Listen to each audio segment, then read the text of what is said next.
"Please, Eddie, don't let them take the children away," Liz cried. The silent crowd, almost as if aware of the tragedy ahead, stood grimly by. There was a feeling of apprehension in the air, a feeling of impending terror. Liz and Eddie had just arrived in London after a considerable amount of travel, Liz to start work on her latest motion picture Cleopatra. She did not look like the Queen of the Nile, but rather like a tired mother at the end of a long journey. Eddie, too, looked harassed. But soon they would be away from the crowd, alone with the children in the suite of the hotel. It was one of those soggy days that come so often to the British Isles. The sky seemed sullen, dull and grey, and low ominous clouds darkened the landscape. London, the town where she was born, London, where she had been married to Michael Wilding, the father of her 2 boys. The Wilding lawyer said his separation from his 3rd wife, only a few days before, had been announced before Liz's arrival, as they wanted no one to get a wrong impression that it was in any way connected with her visit, London, where she had honeymooned with Mike. The lovely, lazy sea voyage from New York on the SS Leonardo da Vinci had been a joyous journey. Dr. Rex Cannamer of California accompanied them, and they know other people on the ship. This was a real vacation, a much-needed letdown. Liz didn't even bother to paint her toenails, and instead of lipstick she carried a little jeweled pill box containing cold cream which she dabbed on her luscious lips from time to time. "I made a deal with Eddie," she confided to a shipmate. "If he'd stop smoking cigars, I'd stop using lipstick." The sky darkened as they reached the hotel and sharp jots of rain slanted down. Even with the protection of the big awning which sheltered guests from curb to portal, a few drops spattered on Liz's face, like tears. She brushed them away, never dreaming that soon there would be real tears of terror. They turned on all the lights in the suite and pulled the drapes to shut out the glum view. Liz went to see that the children were cozily tucked in for the night and returned to the living room, where she caught Eddie hastily disposing of a cigar. "When we get a place in the country you'll have to go behind the barn to steal those smokes," Liz laughed.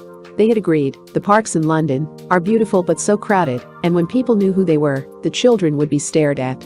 Next morning Eddie started out on his home-finding mission, leaving Liz to have a lazy morning with breakfast in bed.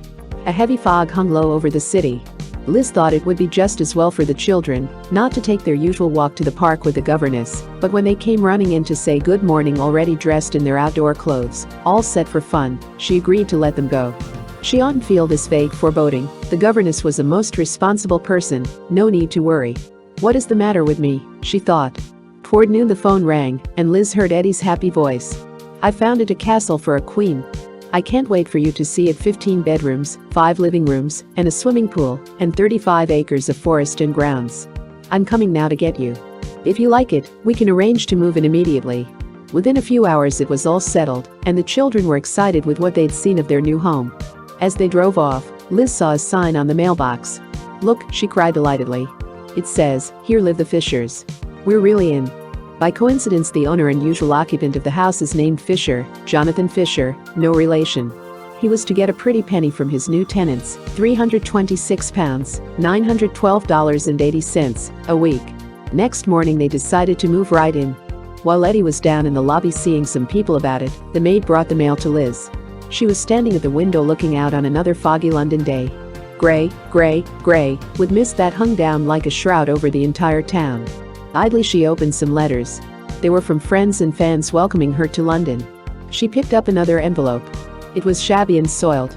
She opened it and glanced at the piece of cheap notepaper and the illegible handwriting. It must be from a not very bright fan, or perhaps a very young one, and she nearly discarded it. Then, a word caught her eye. One word, but it sent cold fear creeping up her spine and into her heart, as though icy fingers had touched her. Fingers frigid as death. She looked quickly for the signature, and there was none.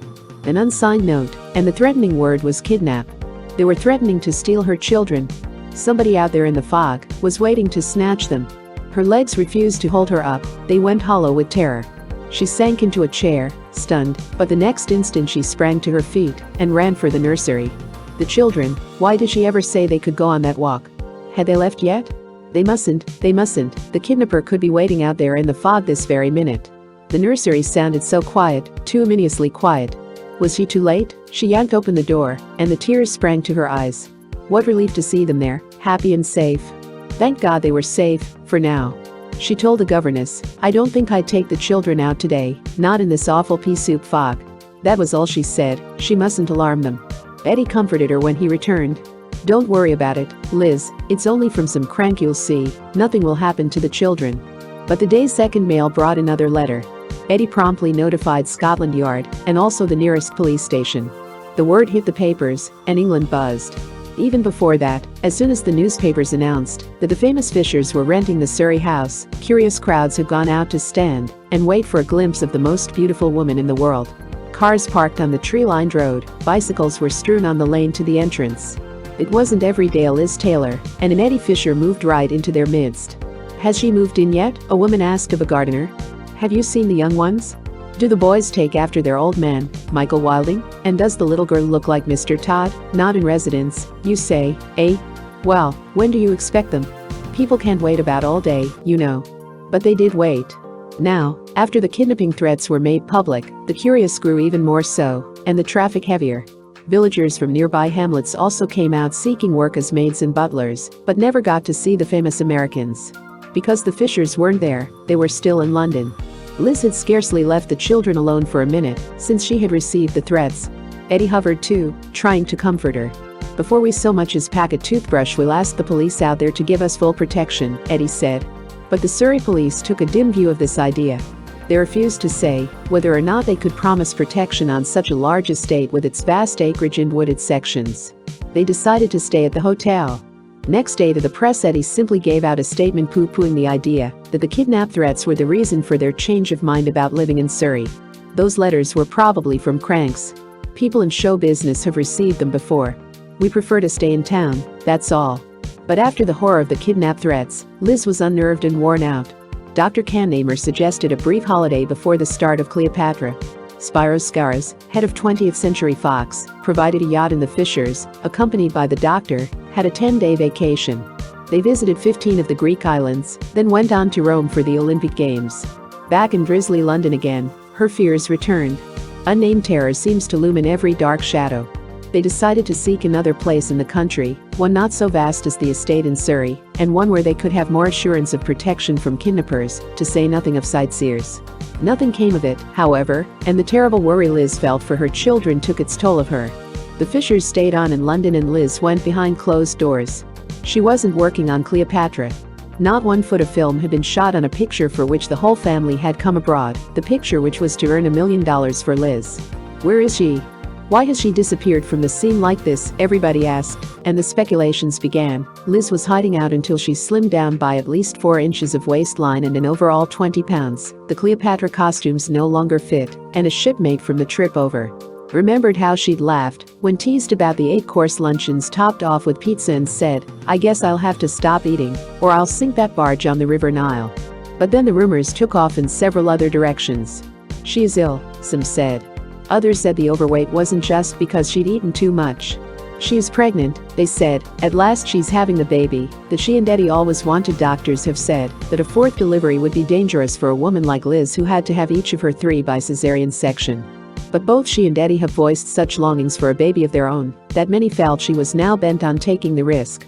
They didn't believe Eddie's statements denying the pregnancy and insisting instead that she was ill, fighting a bad cold which could turn into pneumonia if she wasn't careful. But when Eddie left Liz sick in their London hotel suite and went back across the Atlantic by himself, it seemed the trouble was more serious than a mere virus. The press was told that he had stateside business to take care of for his recording company, and that Liz preferred not to appear in public without him. But if she is so sick, would he leave her just for business? People speculated. They were sure it must mean something else. Some said she's uneasy about the children when he's not around. This way at least one parent is on guard, and you can't blame her after those kidnapping threats. She was criticized for not being a good mother. Nobody can go and criticize her now. They pointed out that Liz would fight any attempt to take her children away, whether from kidnappers or the courts. They were the most important thing in the world to her, the only thing she had ever managed to hold on to. When Eddie returned to London, nothing had changed. Liz was still behind closed doors, and some people whispered that she wasn't there at all, but away in some hospital, nerves shattered and seriously ill. Eddie tried to explain, "Elizabeth is suffering from a low-grade virus infection that has kept her in bed for weeks and is making her very, very restless because she isn't able to work." When asked what hospital she was in, he answered that the hospital rumors were false. She was bedded in their own hotel suite. And to a reporter who phoned from the United States, he said that the Queen of England's own physician, Lord Evans, was tending his wife. He shouted, as if to someone across the room, "What was it Lord Evans told you, Elizabeth?" The answer could not be heard at the American end of the wire. Eddie said into the phone, "She said she'd be back to work November 1st. But that date proved too optimistic. 2 days before she was to return to work, Liz did finally enter a hospital. Liz hasn't responded to any of the antibiotics," Eddie said, "so she'll go into the London clinic. There she can have a more thorough examination, and the doctors can try new treatment." In a telephone interview, he said that for weeks she'd been running a temperature of 100. He insisted that reports of a 103-degree fever were incorrect. But the diagnosis now was that Liz had Malta fever, which usually lasts 4 or 5 months, and which she probably caught on that trip to Greece. And once again Eddie had to deny the rumors that Elizabeth was pregnant. "I only wish it were so," he said sadly. "I wish we could have a baby. But it is not true." Photoplay magazine, January 1961.